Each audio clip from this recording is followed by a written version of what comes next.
May bagong tensyon sa Golpo ng Persya. Ngayong Abril 2026, nararanasan ng rehimen ng Iran ang presyon mula sa Estados Unidos na hindi na nananatili sa simbolikong antas at nagiging tahimik na digmaan laban sa kanilang estruktura ng komando. Kasabay nito, lumaki ang hinala na ang digmaan ay hindi na talaga isinasagawa. Hindi lang sa ibabaw kundi pati na rin sa ilalim ng tubig kung saan dumadaan ang mga ruta, mina, sensor at mga kable na sumusuporta sa mga estratehikong komunikasyon.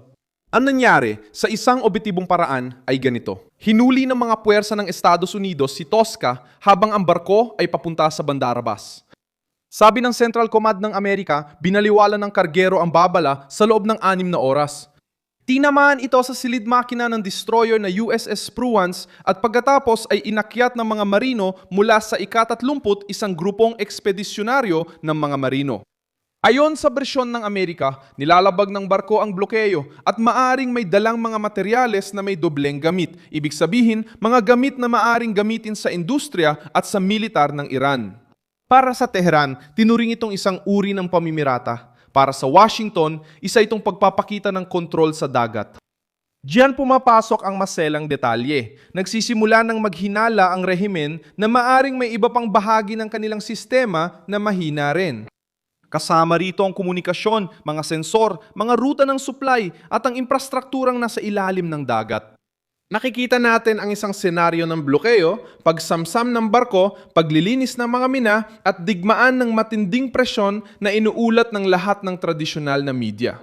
At nakikita nating umiikot bilang seryosong at kapanipaniwalang hinala sa ganitong lohika ng tunggalian na ang mga Iranyanong kable sa ilalim ng dagat ay direktang pinuputol mula sa ilalim ng dagat. Nakakatakot ang hinala dahil alam na ng lahat na ang infrastruktura sa ilalim ng dagat ay estratehikong target. Pinalakas din ng NATO ang seguridad ng mga kable at tubo matapos ang mga insidente sa Baltic. At pinaalala ni Mark Rutte na mahigit 75% ng pandaigdigang trapiko ng internet ay umaasa sa mga kable sa ilalim ng dagat na sumusuporta rin sa $1 trillion na mga transaksyon araw-araw. Noong 2025 sinamsam ng Finlandia ang isang barko na pinaghihinalaang nagsabotahe sa isang kable sa pagitan ng Helsinki at Estonia. Sa Dagat Pula, ang pagputol ng kable ay nagdulot ng tunay na epekto sa konektibidad ng ilang bahagi ng Asya at gitnang silangan. Ibig sabihin, ang usapan tungkol sa digmaan laban sa mga kable ay hindi na katang-isip kundi konkretong bantana sa estratehikong kapaligiran. Sa kaso ng Iran, tumitindi ang takot dahil ang lugar ng krisis na ito ay isa sa mga pinakasensitibong bahagi ng mundo. Ang kipot ng Hormuz ay sentro ng daloy ng enerhiya, kalakalan at pagmamanman ng militar. Iniulat ng Reuters na matapos ang insidente ng Tosca at ang mga warning shot ng mga Iranian, 3 barko lang ang tumawid sa kipot sa loob ng 12 oras malayo sa karaniwang bilang ng mga 130 kada araw. Muling tumaas ang siguro sa panganib ng digmaan, umabot sa halos 3% ng halaga ng barko at ang presyo ng langis ay tumaas ng halos 5%. Pinapakita nito na kahit anong tahimik na hakbang, totoo o pinaghihinalaan pa lang ay agad may epekto.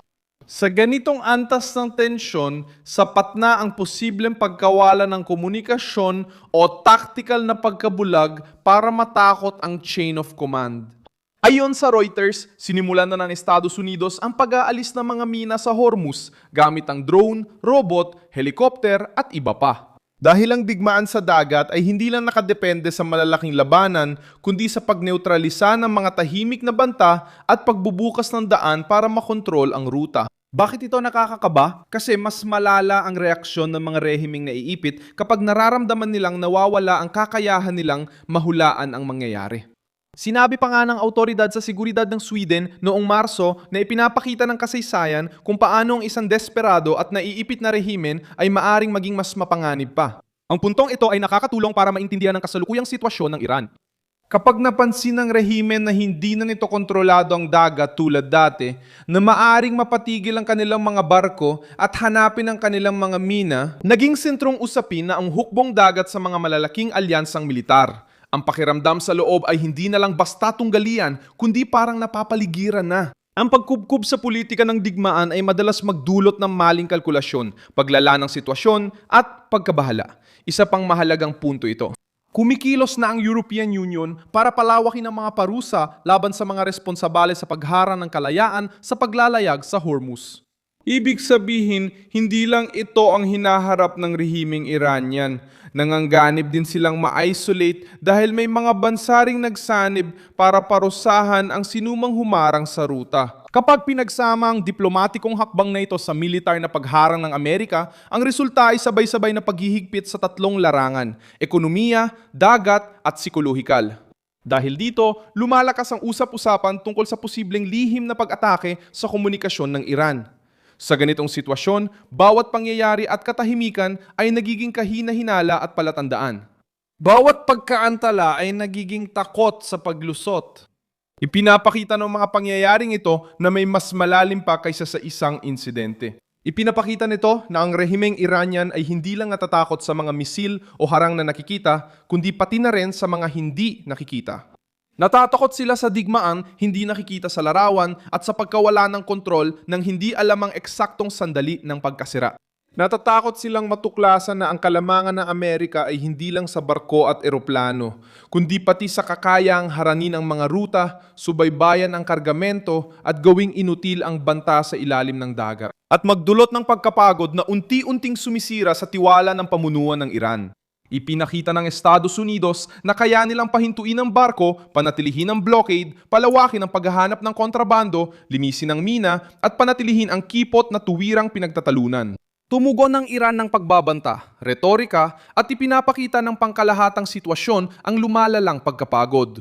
Dito, maaring itanggi ng mga ayatollah ang takot, pero malinaw na ang rehimen ay nasa matinding presyon, napapaligiran at hindi mapakali.